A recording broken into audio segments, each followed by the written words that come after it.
নমস্কাৰ লক্ষ্মী পূজাৰ শুভকামনা জ্ঞাপন কৰি আৰম্ভ কৰিছো দ্য মৰ্নিং শ্ব মই জয়ন্ত মাধৱ গোস্বামী আৰু দ্য মৰ্নিং শ্বত আৰম্ভণিতে ব্ৰেকিং নিউজ যোৰহাট সদৰ থানাত এক অঘটন লকআপৰ ভিতৰত মৃত অৱস্থাত উদ্ধাৰ হ'ল এজন অভিযুক্ত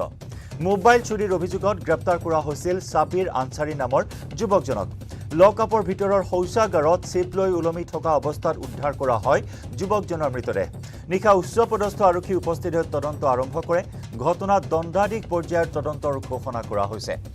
এক অঘটন যোৰহাট সদৰ থানাত লকআপৰ ভিতৰত মৃত অৱস্থাত উদ্ধাৰ হ'ল এজন অভিযুক্ত মোবাইল চুৰিৰ অভিযোগত গ্ৰেপ্তাৰ কৰিছিল সাবিৰ আনসাৰী নামৰ এজন যুৱকক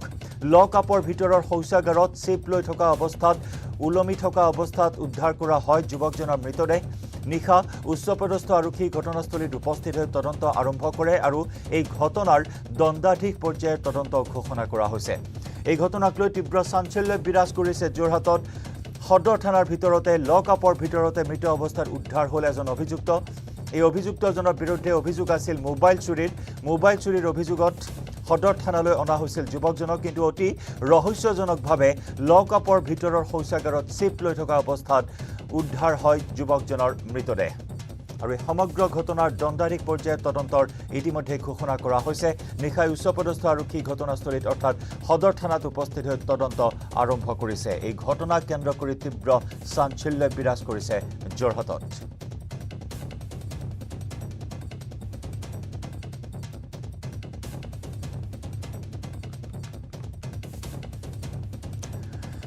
আৰু যোৰহাট সদৰ থানাৰ সন্মুখত উপস্থিত আছে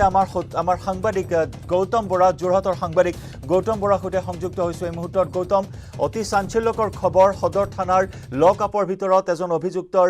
চিপ লৈ থকা অৱস্থাত উদ্ধাৰ কৰা হ'ল মৃতদেহ কি খবৰ আছে এইখিনি মুহূৰ্তত আপোনাৰ হাতত হয় হয়তো আমি কিছুদিন পূৰ্বলৈকে দেখা পাই আহিছিল যে অভিলেখ সংখ্যক হাৰত অভিযুক্তসকলে থানাৰ পৰা আৰক্ষীৰ জিম্মাৰ পৰা পলায়ন কৰিছিলে আৰু সেই পলায়ন কৰাৰ পিছত আৰক্ষীয়ে তেওঁলোকক লক্ষ্য কৰি গুলীচালনা কৰে একাংশৰ মৃত্যু হয় একাংশৰ ভৰিত গুলী লাগে আৰু এবাৰ আমি এটা নতুন দৃশ্য দেখিবলৈ পালোঁ যে যোৰহাট সদৰ থানাৰ ভিতৰত ৰহস্যজনকভাৱে এজন অভিযুক্তৰ মৃত্যু হৈছে সাবিৰ আনসাৰী নামৰ যুৱকজনৰ মোবাইল চুৰি অপৰাধত যোৰহাট আৰক্ষীয়ে গ্ৰেপ্তাৰ কৰিছিলে আৰু গ্ৰেপ্তাৰ কৰাৰ পূৰ্বে স্থানীয় লোকে যুৱকজনক কৰায়ত্ব কৰিছিলে কৰায়ত্ব কৰি উত্তম মাধ্যম সোধাইছিলে আৰু তাৰপিছত উক্ত যুৱকজনক যোৰহাট সদৰ থানালৈ লৈ অনা হৈছিলে আৰু যোৱা নিশা যেতিয়া ঘটনা সংঘটিত হৈছে অৰ্থাৎ যুৱকজনৰ মৃতদেহ লকআপৰ শৌচাগাৰৰ ভিতৰত ওলমি থকা অৱস্থাত অৰ্থাৎ চিপ লোৱা অৱস্থাত পোৱা গৈছে আৰু তেতিয়াই লগে লগে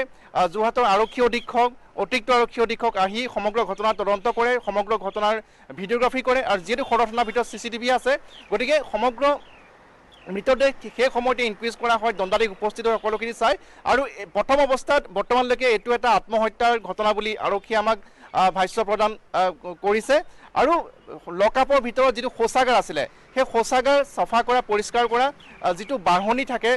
এটা লাঠি লগা সেই বাঢ়নি লাঠিডাল দুখন ৱালৰ মাজত সংযোগ কৰি আৰু টয়লেট চাফা কৰা যিখন কাপোৰ আছিলে সেই কাপোৰখনেৰে উক্ত যুৱকজনে ডিঙিত চিপ লৈ আত্মহত্যা কৰা বুলি প্ৰাথমিক তথ্যত আৰক্ষীয়ে প্ৰকাশ কৰিছে আৰু সমগ্ৰ দৃশ্য ইতিমধ্যে তেওঁলোকে ভিডিঅ'গ্ৰাফী কৰিছে আৰু মৰণোত্তৰ পৰীক্ষাৰ বাবে মৃতদেহ প্ৰেৰণ কৰা হৈছে আৰু মৰণোত্তৰ পৰীক্ষাৰ সমগ্ৰ ভিডিঅ'গ্ৰাফী কৰা হ'ব বুলি আমাৰ উচ্চপদস্থ আৰক্ষী বিষয়াই জানিবলৈ দিছে আৰু যুৱকজনে নিশা 1টা বজাত যোৰহাট চিকিৎসা মহাবিদ্যালয়ৰ চিকিৎসালয়লৈ তেওঁৰ স্বাস্থ্য পৰীক্ষাৰ বাবে নিয়া হৈছিলে আৰু স্বাস্থ্য পৰীক্ষা কৰি অনা হৈছিলে অনাৰ পিছত নিশা প্ৰায় 2 বজাৰ পৰা 2:30 বজাৰ ভিতৰত এই ঘটনা হৈছে বুলি সন্দেহ কৰা হৈছে আৰু সেই সময়ত লকআপৰ ভিতৰত যুৱকজনৰ সৈতে আন এগৰাকী অভিযুক্তও আছিলে আৰু মেডিকেল কলেজৰ পৰা চিকিৎসালয়ৰ পৰা অনাৰ পিছত 2জন অভিযুক্ত একেলগে লকআপৰ ভিতৰত শুই আছিলে আৰু যেতিয়া যিগৰাকী লকআপৰ দায়িত্বত থকা যিগৰাকী কনষ্টেবল আছিলে যেতিয়া নিশা দেখে যে এজন অভিযুক্ত শুই আছে আৰু আনজন নাই তেতিয়া তেওঁ আনজনক সোধে যে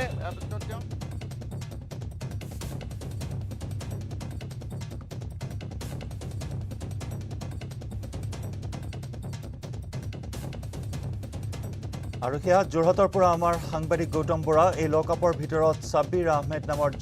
আনসাৰী নামৰ যুৱকজনৰ মৃতদেহ উদ্ধাৰ হোৱাক লৈ তীব্ৰ চাঞ্চল্য বিৰাজ কৰিছে কিন্তু এই সমগ্ৰ ঘটনা বৰ্তমানেও ৰহস্যৰ আৱৰ্তত আৰক্ষী সদৰ থানাৰ ভিতৰত লক আপত কেনেদৰে আত্মহত্যা কৰিলে এইজন যুৱকে তাকে লৈও প্ৰশ্ন উত্থাপন হৈছে কিন্তু অভিযোগ উত্থাপন হৈছিল যুৱকজনৰ বিৰুদ্ধে মোবাইল চুৰিৰ আৰু সেই অভিযোগত লক আপত বন্দী কৰা হৈছিল যুৱকজনক নিশা প্ৰায় 1 বজাত এই কাণ্ড সংঘটিত কৰে শৌচাগাৰত চিপ লৈ আত্মহত্যা কৰা বুলি প্ৰাথমিকভাৱে আৰক্ষী সূত্ৰই প্ৰকাশ কৰিছে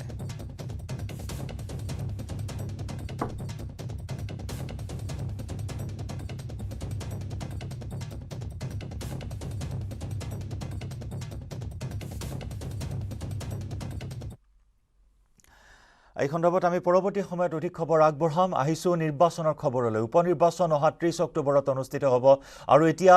ৰাজনৈতিক ৰথী মহাৰথী সকলে প্ৰচাৰ অভিযানত নামি পৰিছে মুখ্যমন্ত্ৰী হিমন্ত বিশ্ব শৰ্মাৰ পৰা আৰম্ভ কৰি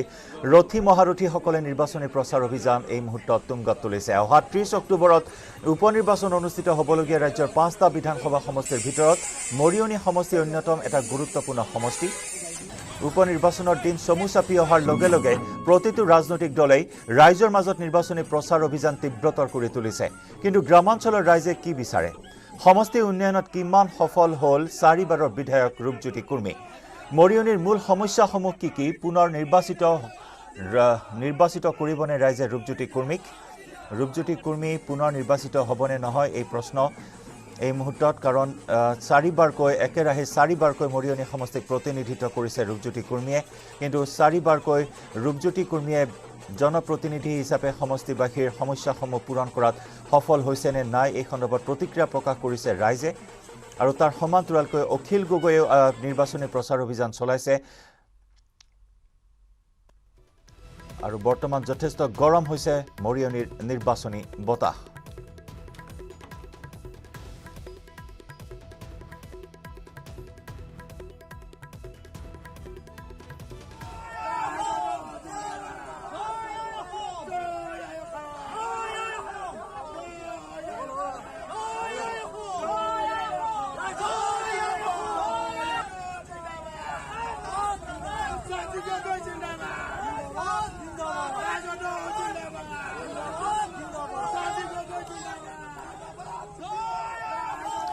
আৰু ৰাজনৈতিক বতাহ যথেষ্ট গৰম হৈ উঠিছে আমি ৰাজনৈতিক পৰিৱেশ দেখুৱাম কোনে কোনেদৰে কোট প্ৰচাৰ অভিযান চলাইছে মুখ্যমন্ত্ৰীৰ প্ৰচাৰ অভিযান আমি দেখুৱাম কিন্তু এই মুহূৰ্তত লৈছো এটি বাণিজ্যিক বিৰতি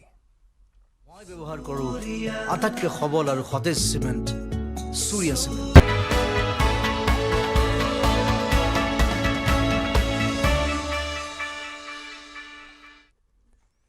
বিৰতিৰ পিছত পুনৰ স্বাগতম আপুনি চাই আছে দ্য মৰ্নিং শ্ব' আৰু দ্য মৰ্নিং শ্ব'ত আমি কথা পাতি আছো অহা 30 অক্টোবৰত অনুষ্ঠিত হ'বলগীয়া 5টা সমষ্টিৰ উপনিৰ্বাচনৰ ওপৰত যথেষ্ট আকৰ্ষণীয় হৈছে নিৰ্বাচনী যুঁজ কিয়নো মন্ত্ৰী পীযুষ হাজৰিকাই কৈছে যে 5-0ৰ ব্যৱধানত বিজেপি জয়ী হ'ব এই উপনিৰ্বাচনত বিজেপিৰ ৰথী মহাৰথীৰ লগতে বিৰোধী দলসমূহে প্ৰচাৰ অভিযান বৰ্তমান তীব্ৰতৰ কৰি তুলিছে আৰু এই মুহূৰ্তত আমি জনাও আপোনালোকক মৰিয়নি সমষ্টি অন্যতম এটা সমষ্টি হৈছে মৰিয়নি সমষ্টি কংগ্ৰেছৰ দুৰ্গ হিচাপে খ্যাত মৰিয়নি সমষ্টিত কংগ্ৰেছৰ দুৰ্গ অক্ষুণ্ণ থাকিবনে নাই কিয়নো পূৰ্বৰ কংগ্ৰেছ প্ৰাৰ্থী বৰ্তমান বিজেপিৰ প্ৰাৰ্থী ৰূপজ্যোতি কুৰ্মী গতিকে যথেষ্ট আকৰ্ষণীয় হৈছে মৰিয়নি নিৰ্বাচনী যুঁজ আৰু আমি যদি কওঁ মৰিয়নিত এইবাৰ আকৰ্ষণীয় যুঁজ হ'ব ৰূপজ্যোতি কুৰ্মী কংগ্ৰেছৰ লোহিত কোঁৱৰ অসম সংগ্ৰামী মঞ্চৰ গোপাল চন্দ্ৰ ঘাটোৱাৰ আৰু সঞ্জীৱ গগৈৰ মাজত এই যুঁজ অনুষ্ঠিত হ'ব আমাৰ মৰিয়নিৰ সাংবাদিক জ্যোতিপ্ৰসাদ গগৈৰ সৈতে আমি সংযুক্ত হৈছো এই মুহূৰ্তত জ্যোতিপ্ৰসাদ আকৰ্ষণীয় হ'ব মৰিয়নি সমষ্টিৰ যুঁজ কেনেকুৱা হ'ব এই যুঁজখন প্ৰচাৰ অভিযান কেনেকুৱা বৰ্তমান মৰিয়নি সমষ্টিত হয় জয়ন্ত আসলতে ক'ব লাগিব যে যি উপনিৰ্বাচনৰ যি বতাহ আসলে ইয়াত অতি গৰম হৈ পৰা দেখিবলৈ পোৱা গৈছে আকৰ্ষণীয় এখন যে যুঁজ হ'ব মৰিয়নিত বিশেষকৈ যি অসমৰ 5টা বিধানসভা সমষ্টিৰ যি উপনিৰ্বাচন হ'ব তাৰ ভিতৰত অন্যতম এটা গুৰুত্বপূৰ্ণ সমষ্টি হৈছে মৰিয়নি আৰু এই মৰিয়নি সমষ্টি যি এটা গুৰুত্বপূৰ্ণ সমষ্টি ৰূপে ইতিমধ্যে বিবেচিত হৈছে ইয়াত যিহেতু বিজেপিৰ কাৰণে এটা সন্মানৰ যুঁজ হৈছে আৰু তাৰ বিপৰীতে কিন্তু অখিল গগৈ নিজৰ গৃহ সমষ্টি এই মৰিয়নি সমষ্টিটো সেইবাবে দুইটা দলৰ মাজত যথেষ্ট প্ৰতিদ্বন্দ্বিতা হোৱাৰ এই মুহূৰ্তত কিন্তু দেখিবলৈ পোৱা গৈছে কাৰণ যিহেতু আমি দেখিবলৈ পাইছোঁ যে মৰিনী সমষ্টি বৰ্তমান এতিয়া মিনি দিছপুৰত পৰিণত হৈছে ইয়াত পীযুষ হাজৰিকাকে ধৰি পল্লৱ লোচন দাস সঞ্জয় কিষাণ ৰামেশ্বৰ তেলী বহুকেইজন বিধায়ক বিশ্বজিৎ ফুকন ঢেকীয়াজুলিৰ যি বিধায়ক অমিয় ভূঞাকে ধৰি শিৱ মিশ্ৰ এই সমগ্ৰ যি তেওঁলোকৰ নেতা পালি নেতাসকল বা বিধায়ক শাসকীয় মন্ত্ৰী আহি ইয়াত বাহৰ পাতি লৈছে বাহৰ পাতি লৈ তেওঁলোকে যি নিৰ্বাচনী যি কুচকাৱাজ নিৰ্বাচনী যি প্ৰচাৰ অভিযান প্ৰতি মুহূৰ্ততে তেওঁলোকে দলীয় কৰ্মীৰ লগত যি তৃণমূলৰ কৰ্মী আছে বা বিভিন্ন স্তৰৰ যিসকল কৰ্মী আছে তেওঁলোকৰ লগত আলোচনাত মিলিত হৈছে ৰণকৌশল প্ৰস্তুত কৰিছে যিহেতু সমগ্ৰ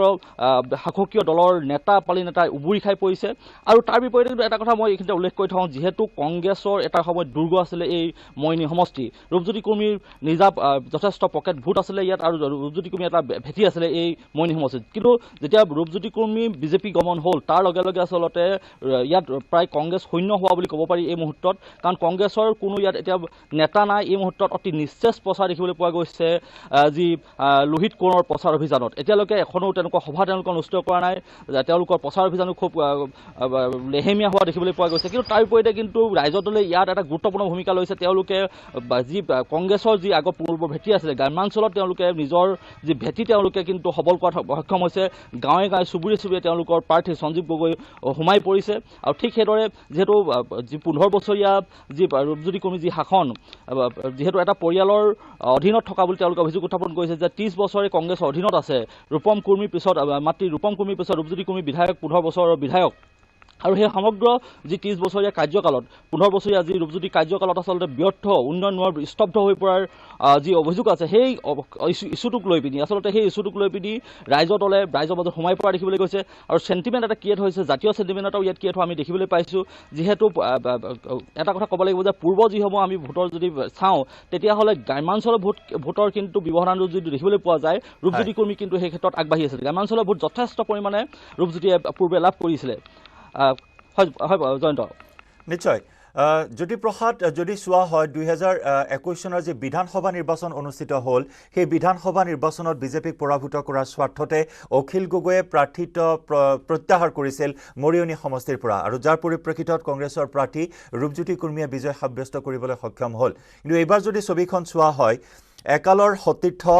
লোহিত কোঁৱৰ এতিয়া ৰূপজ্যোতি কুৰ্মীৰ প্ৰতিদ্বন্দ্বী কংগ্ৰেছৰ প্ৰাৰ্থী লোহিত কোঁৱৰে দাবী কৰিছিল যে 50,000 ভোটৰ ব্যৱধানত তেওঁ জয়ী হ'ব আনহাতে ৰূপজ্যোতি কুৰ্মীয়ে দাবী কৰিছে যে তেওঁৰ কণ্টেষ্ট কংগ্ৰেছৰ প্ৰাৰ্থী নহয় সঞ্জীৱ গগৈৰ সৈতেহে হ'ব এইখিনি কথা উল্লেখ কৰিছিল অৰ্থাৎ এই ভোট বিভাজনৰ বাবে বিজেপিয়ে পুনৰ এডভান্টেজ পজিশ্যনত থাকিব মৰিয়নিত নিশ্চয়কৈ জয়ন্ত এটা কথা চাওক আপুনি ইয়াত ভোটাৰ যিটো আমি যদি চাওঁ ইয়াত প্ৰায় 1,22,000 ওপৰত ভোটাৰ আছে আৰু তাৰ ভিতৰত প্ৰায় কমেও হয়তো ইয়াত 80ৰ পৰা যি 75,000 ভোটৰ ইয়াত ভোট গ্ৰহণ হ'ব ইয়াৰ ভিতৰত আচলতে যি ভোট বিভাজন হ'ব যিহেতু বাগিচা অঞ্চলত এটা কথা ক'ব পাৰি যে বাগিচা অঞ্চলত বিজেপি যথেষ্ট শক্তিশালী এটা স্থিতি বৰ্তমান আছে আমি বাগিচা যেতিয়া ভোটাৰৰ লগত কথা পাতিছোঁ তেতিয়া বাগিচাৰ যিখন লোকসকলে কৈছে যে বিজেপি যিসমূহ আঁচনি আছে বা বিজেপি যিখিনি সুবিধা আছে সেইখিনি যথেষ্ট পৰিমাণে তেওঁলোকে পোৱা বুলি কৈছে আৰু তাৰ কাৰণে বিজেপি সেইটো এটা ডাঙৰ এডভান্টেজ বুলি ক'ব পাৰি আৰু তাৰ লগে লগে কিন্তু যি কংগ্ৰেছৰ যিজন প্ৰাৰ্থী যিহেতু লোহিত কোঁৱৰ এজন আহোম সম্প্ৰদায়ৰ লোক আৰু যিহেতু সঞ্জীৱ গগৈ এজন আহোম সম্প্ৰদায়ৰ লোক আৰু সেই হেতু গ্ৰামাঞ্চলত তেওঁলোকে দুইজনে ইয়াত প্ৰচাৰ চলাইছে ইয়াত প্ৰায় 35,000 আহোম ভোটাৰ আছে সেই ভোটখিনিও নিৰ্ণায়ক ভূমিকা গ্ৰহণ কৰিব আৰু এটা কথা আপুনি উল্লেখ কৰিছিলে যে যি বন্ধুত্বৰ কথা কৈছে ৰূপজ্যোতি কুৰ্মী লোহিত কোঁৱৰ বন্ধু এসময়ত বন্ধু আছিলে যি তেওঁৰ আচলতে ৰূপজ্যোতি কুৰ্মী যি ৱাইন শ্বপ আছিলে সেই ৱাইন শ্বপৰ এটা সময়ত চেলমেন আছিলে আৰু তাৰ পাছত তেওঁ পৰ্যায়ক্ৰমে তেওঁ পিছত মহল নিজৰ নামত মহল ল'লে এজন সুৰা ব্যৱসায়ী ৰূপে ইয়াত যিহেতু জনাজাত তেওঁ লোহিত কোঁৱৰ আৰু বৰ্তমান দুইজনে প্ৰতিদ্বন্দ্বী আগবঢ়াইছে আৰু দুইজনে দাবী কৰিছে যে ৰূপজ্যোতি কুৰ্মীয়ে দাবী কৰিছে যে প্ৰায় 40-45,000 ভোটত তেওঁ জয়ী হ'ব আৰু ঠিক সেইদৰে কংগ্ৰেছৰ যি দুৰ্গ সেই দুৰ্গৰ অক্ষত ৰাখি আচলতে লোহিত কোঁৱৰ দাবী কৰিছে যে তেওঁ বৃহৎ সংখ্যক ভোটত তেওঁ জয়ী হ'ব কিন্তু আটাইতকৈ ডাঙৰ ইয়াত গুৰুত্বপূৰ্ণ কথা এটা হৈছে কি দুইজন প্ৰাৰ্থীয়ে কিন্তু কংগ্ৰেছে হওক বা বিজেপিয়ে হওক দুইজন প্ৰাৰ্থীয়ে কিন্তু কংগ্ৰেছেও কোৱা নাই যে বিজেপিৰ লগত প্ৰতিদ্বন্দ্বিতা হ'ব আৰু বিজেপি কোৱা যে কংগ্ৰেছৰ লগত প্ৰতিদ্বন্দ্বিতা হ'ব। ইয়াত মূল এতিয়া মাজত সোমাইছে ৰাইজৰ দলৰ প্ৰাৰ্থী সঞ্জীৱ গগৈ আৰু সেইবাবে আচলতে তিনিকোণীয়া যে প্ৰতিদ্বন্দ্বিতা হ'ব ইয়াত প্ৰায় স্পষ্ট হৈ পৰিছে। কিন্তু এটা কথা এইটো মুহূৰ্তত ক'ব পাৰি জয়ন্ত যে আটাইতকৈ বিজেপিৰ পাছতে আচলতে ৰাইজৰ দলে এতিয়া বিজেপিৰ কাৰণে প্ৰত্যাহ্বানৰ সৃষ্টি কৰিছে আৰু আটাইতকৈ এতিয়া সেই যি কংগ্ৰেছ আৰু ৰাইজৰ দলৰ কিন্তু যি ভোট বিভাজন হ'ব সেই বিভাজনে কিন্তু যথেষ্ট পৰিমাণে কিন্তু বিজেপিক এই মুহূৰ্তত এডভান্টেজ দিয়াৰ পৰিলক্ষিত হৈছে। কাৰণ যিহেতু ভোট বিভাজন যথেষ্ট পৰিমাণে ভোট বিভাজন হ'ব, গ্ৰামাঞ্চলৰ ভোট বিভাজন হ'ব আৰু তাৰ ফলত আচলতে শেষ আহি আচলতে ৰূপজ্যোতিয়ে যদি মাৰে তাতো আচলতে আচৰিত হ'বলগীয়া কোনো কথা নাথাকিব। নিশ্চয় আপুনি প্ৰচাৰ অভিযানৰ কথা কৈছে জ্যোতিপ্ৰসাদ, আপুনি কংগ্ৰেছৰ প্ৰচাৰ অভিযান যথেষ্ট নিস্তেজ বুলি কৈছে। যিহেতু কংগ্ৰেছৰ দুৰ্গ 1991 চনৰ পৰা কংগ্ৰেছৰ দুৰ্গ হিচাপে পৰিচিত মৰিয়নি সমষ্টি, গতিকে তেনেস্থলত সেই আত্মবিশ্বাসেৰে প্ৰচাৰ অভিযানত যেনেদৰে নামিব লাগিছিল তেনেদৰে নমা নাই কংগ্ৰেছ।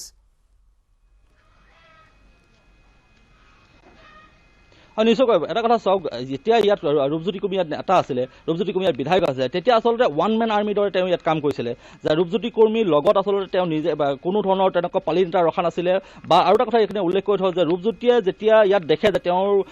সম্ভাৱনাপূৰ্ণ যেতিয়া নেতা দেখে সেই নেতাসকলক কিন্তু পাখি কাটিছিলে আৰু সেই তাৰ ফলত আচলতে কংগ্ৰেছৰ এজনো দ্বিতীয় পৰ্যায়ৰ নেতা ইয়াত সৃষ্টি নহ'ল। যাৰ বাবে এতিয়া যেতিয়া ৰূপজ্যোতি কুৰ্মী যেতিয়া বিজেপি গমন হ'ল তাৰ লগে লগে আচলতে ইয়াত এজনো কংগ্ৰেছী নেতা নাই যি আচলতে কথা ক'ব পাৰে বা সন্মুখত থাকি নেতৃত্ব দিব পাৰে। এতিয়া যিজন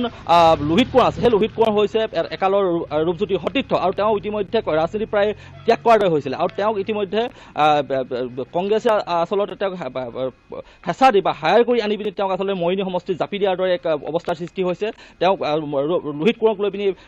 যি নিৰ্বাচনী বৈতৰণি পাৰ কৰাৰ এক চেষ্টা কৰিছে কংগ্ৰেছে। কিন্তু লোহিত কোঁৱৰ যদি আচলতে অপৰিচিত এজন ব্যক্তি, সমষ্টিটোত কোনো আচলতে তেওঁৰ চিনাকি নাই বা এখন নতুন মুখ, সেইবাবে আচলতে ইয়াত যথেষ্ট পৰিমাণে নিস্তেজ হৈ থকা দেখিবলৈ পোৱা গৈছে কংগ্ৰেছৰ যি প্ৰচাৰ অভিযান। তাৰ লগে লগে কিন্তু আৰু এটা কথা উল্লেখ কৰিব লাগিব যে ৰাণা গোস্বামীয়ে এটা গুৰুত্বপূৰ্ণ ভূমিকা গ্ৰহণ কৰিছে। প্ৰথম অৱস্থাত যেতিয়া ৰূপজ্যোতি কুৰ্মী যেতিয়া বিজেপিলৈ গৈছিলে তেতিয়া কিন্তু ৰাণা গোস্বামীয়ে প্ৰচাৰ অভিযান কৰিছিলে। কিন্তু এতিয়া ইয়াত এটা অভিযোগ উত্থাপন হৈছে যে বিজেপিৰ লগত হয়তো ৰাণা গোস্বামীয়ে কিবা বুজাবুজি কৰি পিনি হয়তো তেওঁ এই প্ৰচাৰ অভিযানটো সম্পূৰ্ণৰূপে নিস্তেজ কৰিছে। প্ৰচাৰ অভিযান যিদৰে আগতে নিৰ্বাচনৰ সময়ত যিহেতু নিজে বাহৰ পাতি থাকিম বুলি কৈছে, কিন্তু সেই ৰাণা গোস্বামী কিন্তু এতিয়া সমষ্টি বা কংগ্ৰেছী লোকসকলে দেখা নাই, যাৰ ফলত কংগ্ৰেছী লোকসকল কিন্তু এই মুহূৰ্তত হতাশ হৈ পৰাও আমি খবৰ লাভ কৰিছোঁ। জয়ন্ত, নিশ্চয় ত্ৰিকোণীয়া প্ৰতিদ্বন্দ্বিতা হ'ব। জ্যোতিপ্ৰসাদ, আপোনাক ধন্যবাদ জ্ঞাপন কৰিছোঁ। মৰিয়নিৰ বৰ্তমান ৰাজনৈতিক বাতাবৰণৰ বিষয়ে জনাইছে আমাৰ সাংবাদিক জ্যোতিপ্ৰসাদ গগৈয়ে। কংগ্ৰেছ, বিজেপি আৰু ৰাইজৰ দলৰ মাজত ত্ৰিকোণীয়া প্ৰতিদ্বন্দ্বিতা হ'ব আৰু এই ক্ষেত্ৰত বিজেপিৰ সন্মুখত প্ৰত্যাহ্বানৰ সৃষ্টি কৰিছে ৰাইজৰ দলৰ প্ৰাৰ্থীগৰাকীয়ে। আকৰ্ষণীয় হ'ব মৰিয়নিৰ যুঁজখন। ধন্যবাদ জ্যোতিপ্ৰসাদ গগৈ এই মুহূৰ্তত।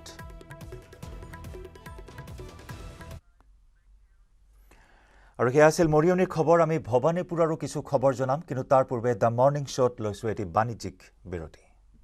মই ব্যৱহাৰ কৰোঁ আটাইতকৈ সবল আৰু সতেজ চিমেণ্ট, সূৰ্য চিমেণ্ট।